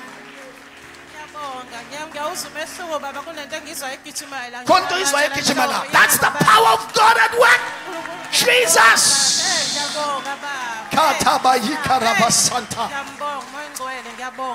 Congratulations. Permanently healed. You can see from a distance. Look at that. God is doing wonderful things. Somebody shout hallelujah. God bless you. Now, laba esbatestai, laba who can feel pain right now, okay? Abanye inkinga zabo is spiritual, okay? Like if you are bleeding, askwazi test the manje unless you go to the toilet and come back. Are you listening to me? Right. Don't worry. God is doing something there. Okay? From today, whatever that was troubling you, we are free in the name of Jesus. Every spirit that was troubling you, I command it to go. We have no connection, no relationship with that spirit. I set you free in Jesus' name. Out! In the name of Jesus. You are free. We are secured. In Jesus' name. Amen.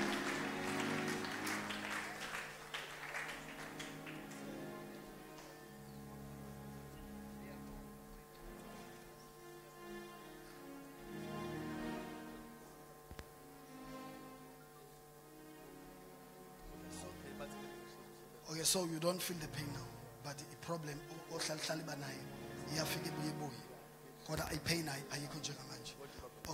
now we are praying in Jesus' name. Ulcers, piles, in the name of Jesus Christ. You spirit of infirmity, let it go. You are free. You are free from today. In Jesus' name.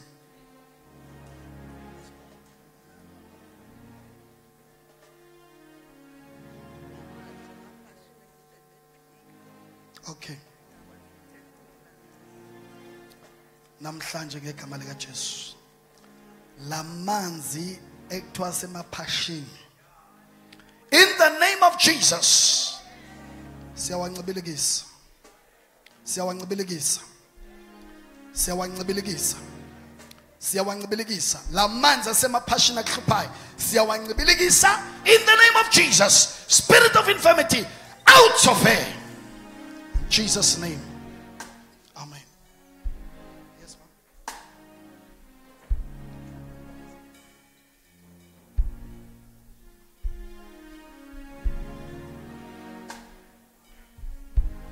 Asekuhluphe isikhathi esingakanani?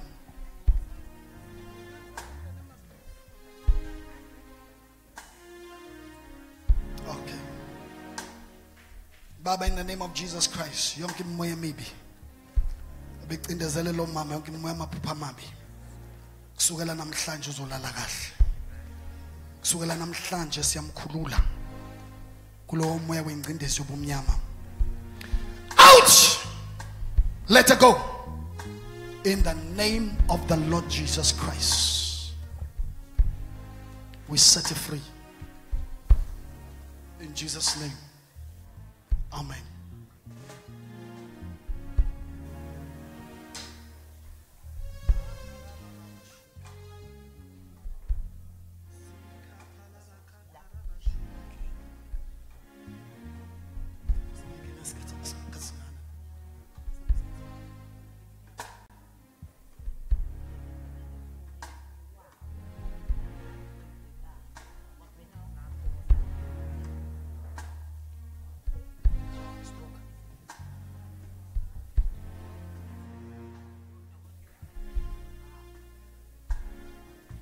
Spirit of blindness, come out of her.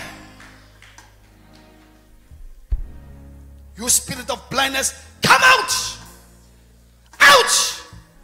Out. In Jesus' name. Open your eyes. Yeah? Can you see? Awubon. In the name of Jesus, I command your eyes to be open. In the mighty name of Jesus, see in Jesus' mighty name. Vula mehlo mama. Can you see me? Uyasibona lesandla? Yasibona isandla. Uyasibona isandla? Kade ungasibona eqala uyabona lobuso. Uyambona umuntu ophambi kwakho? Ngiyambona. Uyambona? Kade engaboni kangakanani?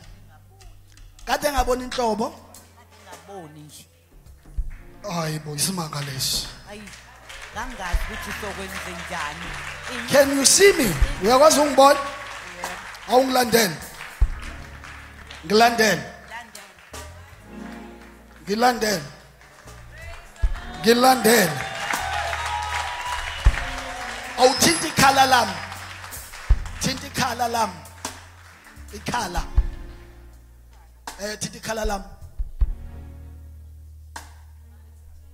Thinta ikhala lami. Uyabona ubuso? Thinta ubuso bami. Thinta. Wow. Kade ngaboni completely mama. Asibuze lo mama uhamba naye. Kade ngaboni completely lo mama. ake ngaboni Kade ngaboni.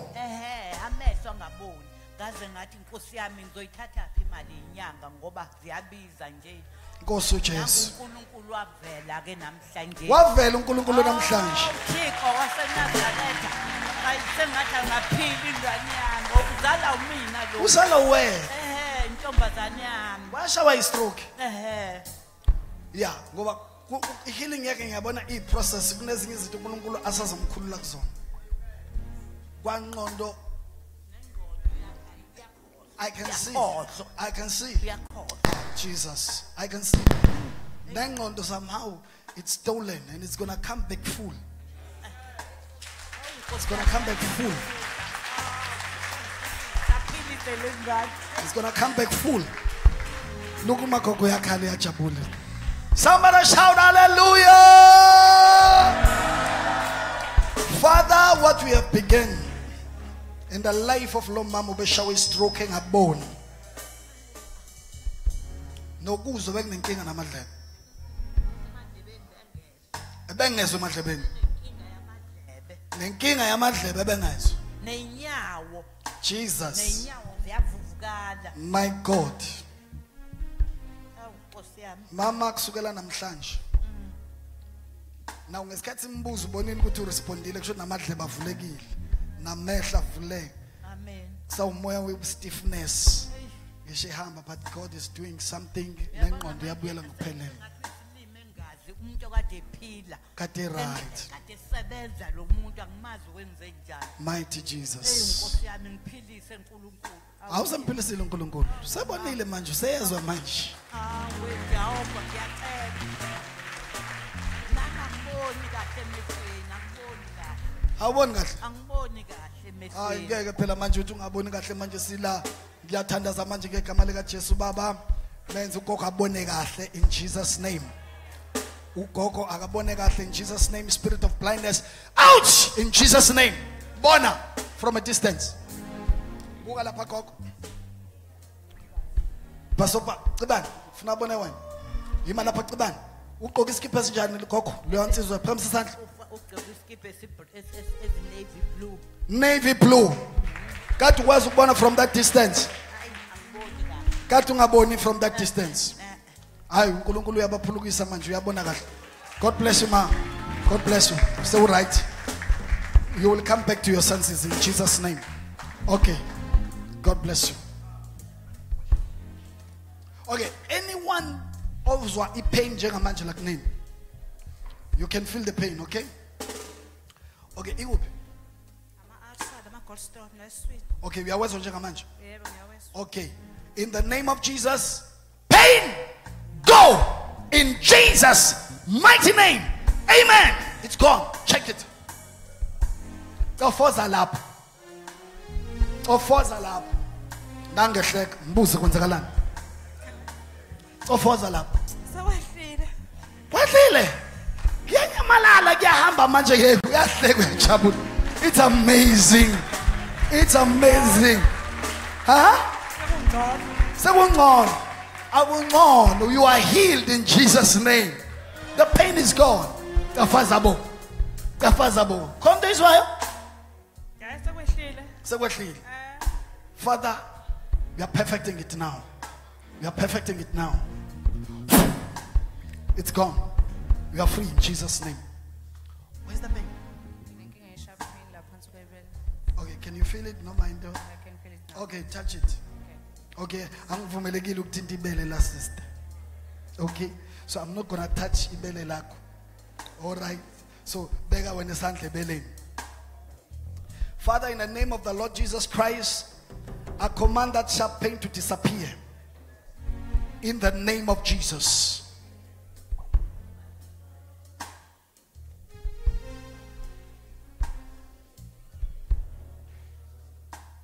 Cancelled. Check it. Check it. Yes. Yes. Check it again. Keep on touching the piece, the pen. So what was the problem? For how long? Okay. All right. In Jesus' name, I speak to that leg. I speak to that leg. Command every pain to go. Be healed in Jesus' name. Nyakazis? Nyakazis? What's happening? The power of God is flowing. Yeah. Okay, what's happening? What's happening? Keep on nyakazis. Keep on nyakazis. That pain is leaving you. Okay, you don't feel pain now, right? You do. Where is the pain? Yeah, my back. Your back. Job Oh, okay. So it's been painful for the past couple of weeks, and because I'm a pills every day, I'm a pills every Okay. day. Monges, come.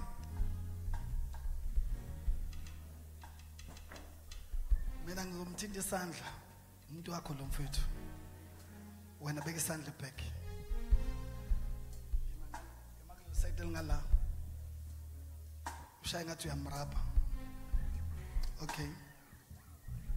Father, in the name of the Lord Jesus Christ, we reverse the whole process eyenzeka because of the car accident.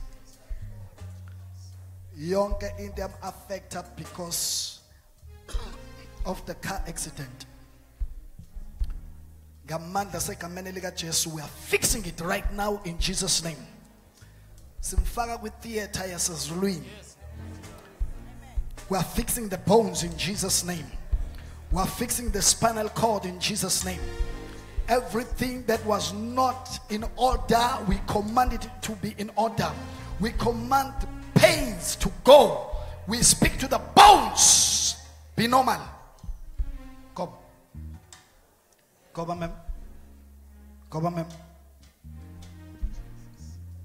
Upagame. Kobe. Pagama. Kobe. Pagame. Kobe. That pain is leaving. See, the power of God is going through. The power of God is flowing. The power of God is flowing. The power of God is touching you. The pain, keep on wrapping it, keep on wrapping it, keep on wrapping it. The Spirit of God is touching it. So beautiful. So beautiful. Every pain, yes, it's happening. It's gone. It's gone. It's gone. Keep on wrapping it nicely. It's gone. It's gone. From today, you are free. Gloma Pilis, you are free, Gloma Pain. In Jesus' name, hallelujah. Hallelujah. Okay. Check yourself. How is it? Easy pain. I can say easy pain. She's excited. God has fixed her spinal cord. Congratulations. God bless you. Congratulations. It's permanent. Don't allow the devil to steal. Okay. How are you now? Yes, you're right. So right, man. Yeah, Are you happy? yeah, King akade kumlenze. Ma'am, Hallelujah. into esegazini noma pain ikhona manje. Okay, nje kuhlala kuhlala kube khona ipain yonke indawo. So I think nje like sometimes again ngisho ukuthi I think lapho kune spirit nje se sickness. So Okuba khona isikhathi la umzimba uthatha ubuhlungu nje wonke. yeah, Okay, but bungebuhlungu manje. manje ikhanda phela. Oh, ikhanda kuphela. Okay. So nalonto kwenzeka umzimba uhlala ubabuhlungu wonke ngegama lika Jesu exosha kusukela namhlanje and the headache it's gone. It's gone in Jesus' name. We are free from that pain in the name of Jesus Christ. Amen. Congratulations. Congratulations. You are healed. God bless you. Ingani? Chicken pox. Ulele. Nomsebuhlungwini. Father, in the name of Jesus Christ, thank you for your healing power over this little one. All the pains are leaving here. The rash, nyamalala, everything is coming back to normal in Jesus' name. Amen. What's happening with this little one? Mama now, Mama now. Okay, in the king.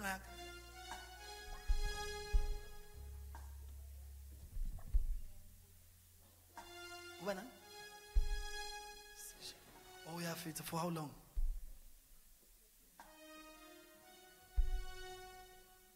Okay. Nana, breathe in and breathe out, okay? In, out, in, out, in, out. Chest pain, I command you to go in the name of Jesus. I command you to go in the name of Jesus. Pain, go! Jesus' name. That was my pain. Okay. Uzuzunjani manje nana? Zuzu right. Congratulations with that, okay? God has healed you now. We have prayed for you. What's the problem?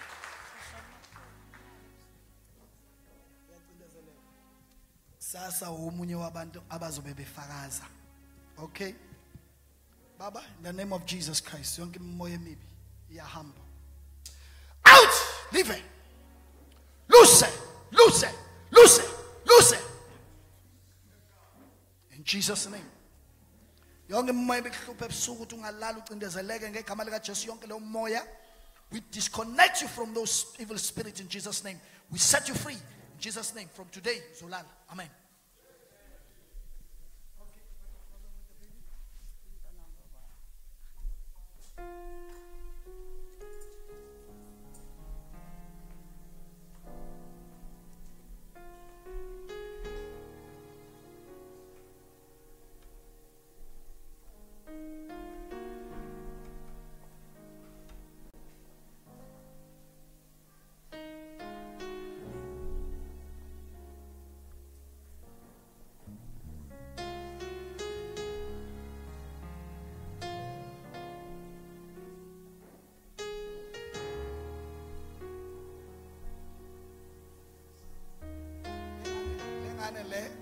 In how many years?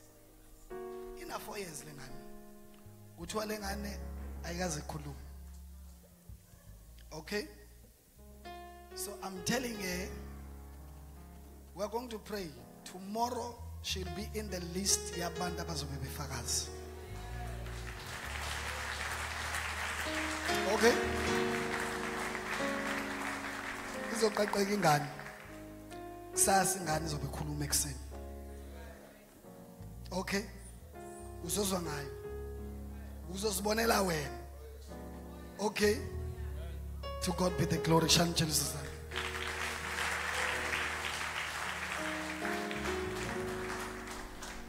Okay. Okay. Okay. Hello, Nana. Hello, Nana. Okay, look at me. Father, in the name of Jesus Christ, spirit of darkness, your date has expired. Your date has expired. Loose it in Jesus' mighty name. Spirit of darkness, come out. Loose this child. Free in the name of Jesus. Amen. Shall we just zandla? Baba, no kunye singatshelwanga ngako. Wena Nkosi sewenzile. Wena sewuperfectile. Baba bazolala namhlanje.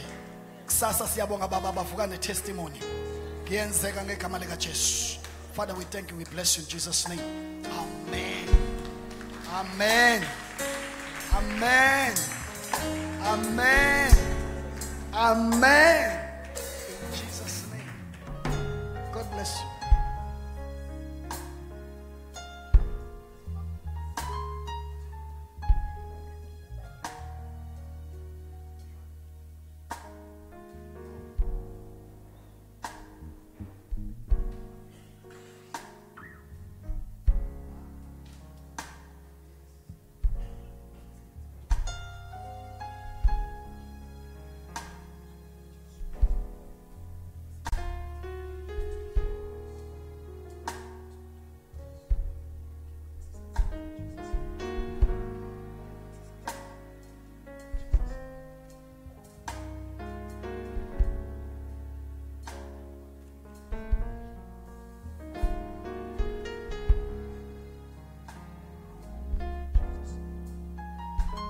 Back pain, I command you to go. Disappear right now in Jesus' name. Amen. Koba? Yeah?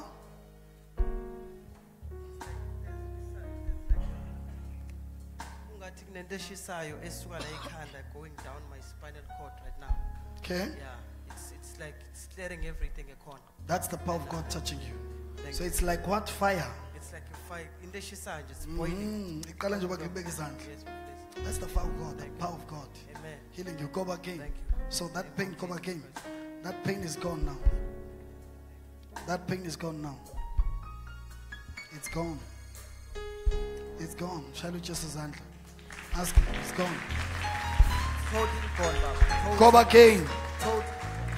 Totally gone. I declare it's permanent in your life. What God has given to you, the devil cannot steal it. I seal it in Jesus' name. Amen. Somebody shall uNkulunkulu izandla. Hallelujah. Right. Come tomorrow. Same thing. Labo esibathandazele abangatestifyanga manje. Register your testimony tomorrow. Let us hear what God has done.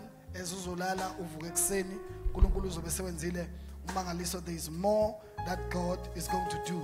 And more calls are coming. Khona basazofonelwa in Jesus' name. Expect your call. That is giving you good news. Asamkele sibusiso. Let me just pray for those about Facebook who wants to give their life to Jesus. Maybe you're watching us on Facebook, you have never given your life to Jesus Christ. I want to pray with you right now.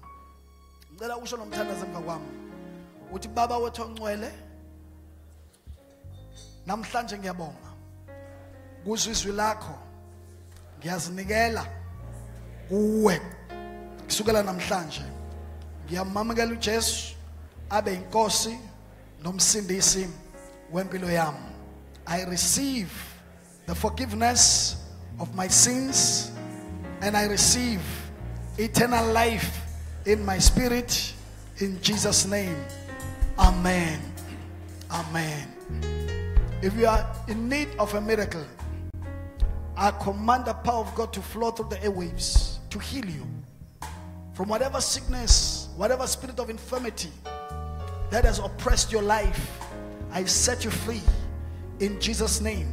The anointing that has healed these people, we release it now in Jesus' name.